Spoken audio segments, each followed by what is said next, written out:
Vir my bel my ja nou die tyd. Die skool se nommer.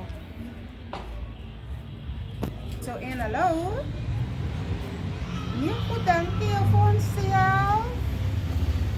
Nee, klaar nie, juffrou. Gaste juffrou. My kantina. Nee, juffrou, wat vertel juffrou my nou? Nee, juffrou, ek glo nie dat die. Nee, my kinders is my se dit, hulle speel nie, jy moet ander kinders sê, juffrou. Nee, dit moet seker ander kind wees.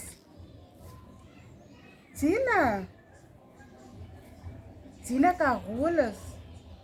Nee, juffrou, my kinders is so soet, soos lekkers.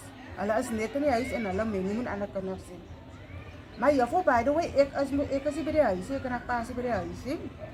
Ons sal oor 'n maand kom. Hulle is nou by hulle ouma, maar ek sal terugkom na juffrou toe. Juffrou, ek sien juffrou so baie van bags.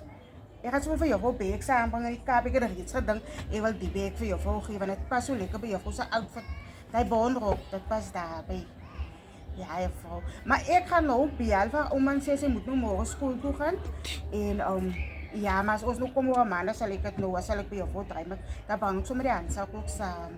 Hier is reg, juffrou. Nee, bye, dankie dat jy vir my laat weet dit hoor. Bye, mooi bly. Tina!